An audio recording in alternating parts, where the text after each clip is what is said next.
Political Science for class 11th. We are continuing the chapter Local Government, and the topic today is Special Features of Rural Local Government. We know that the local government is related to the village areas, or that is also known as rural areas, and the local government for towns, cities, big cities, that is called urban local government. So rural local government is for village and urban local government is for urban area or cities for their development at local level. Then there was a constitutional amendment took place in the year 1993, as we all know. According to this 73rd constitutional amendment, which took place in 1993, it was for all the states to have 3 levels of rural local government.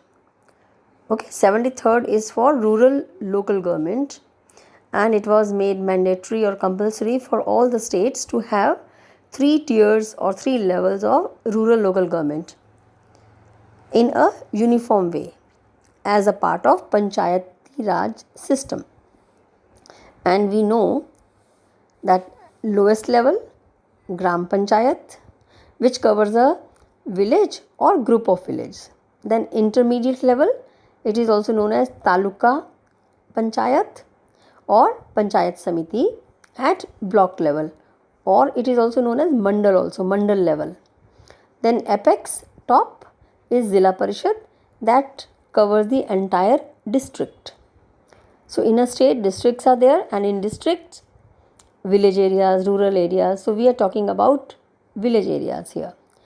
So this amendment made the creation of Gram Sabha mandatory. Gram Sabha is compulsory. Gram Sabha, you know, all the adult members are the members of Gram Sabha of that village. So that the elections at local level is possible from Gram Panchayat in a democratic way. Another feature is, according to this act, election. So elections are mandatory, unless elections do take place in village area, so no actual decentralization power is possible. So elections are mandatory for all the 3 levels of this Panchayati Raj, and the term is 5 years, and in case that is dissolved, so fresh elections have to be taken place within 6 months, okay, in case the local government is dissolved. Then the seats are reserved, reservation is there. 1/3 seats are reserved for panchayat bodies, all the panchayat bodies for women, and seats are reserved for scheduled tribes, scheduled caste, and other backward classes in proportion to their population. And this provision is applied to the chairpersons also at all the 3 levels. And it has enhanced Dalits and women empowerment, this system of reservation in the elections at local level. Then another important feature is transfer of subjects. You know, transfer of subjects are the subjects or topic on which the laws have to be framed either by the state government or by the union government or by both of them. So in this case, certain subjects are to be transferred from the state government to the local bodies, and they are 29 in number. So it is important to know that such subjects that are 29 in number of the state list have been transferred to these panchayati bodies for the development at local level. And according to Article 243, that is, powers, authorities and responsibilities may be given by the state legislatures with respect to that matters listed in the 11th schedule, but it depends upon the state governments. Okay, how many subjects are to be given to these local bodies to enact on them. Then powers to Adivasis. Adivasis are the people who are living in remote areas, who are not developed. The area is still not developed. So they are also important part of our country. So the powers are given to them also. So a separate act was enacted in 1996 for the empowerment of Adivasis of the states, if any. Because in all the states, it is not compulsory that all the states have Adivasis, but some states like Bihar, like Jharkhand, Bihar, UP, etc. So these are some areas where the people are still living in remote areas, and Adivasis are there that are living in remotest areas. Okay, so their rights have to be preserved, and this is possible with the help of this act which took place in the 1996. Okay, so this act gives rights to such people to protect, preserve, and manage their customs, culture, and resources according to their own wish and will. Then, state elections commissioners.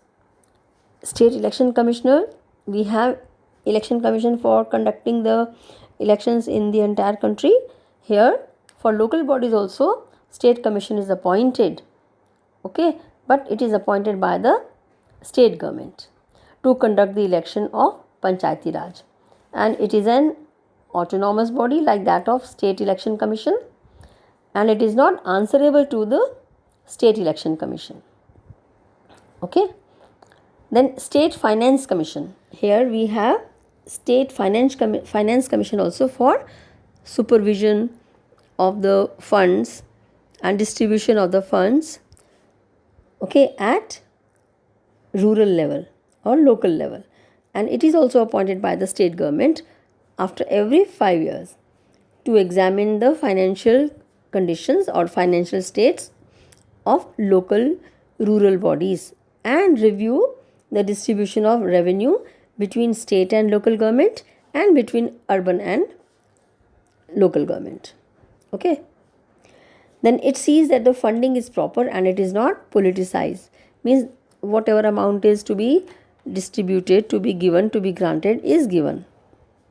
And we know that despite several shortcomings, Panchayati Raj system has become the part of the constitution, and the shortcomings like less participation of scheduled tribes, scheduled caste and women, politicization, limited sources of income, unnecessary interference of bureaucrats, lack of enthusiasm, domination by rich farmers and upper castes people, etc. They are there, but we are sure that new legislation would decentralize the power in true sense in favor of weaker sections, weaker people, scheduled tribes, scheduled caste and women in our country, to make it the democracy to reach at grassroots level or to the basic unit of the country, that is the village. Thank you.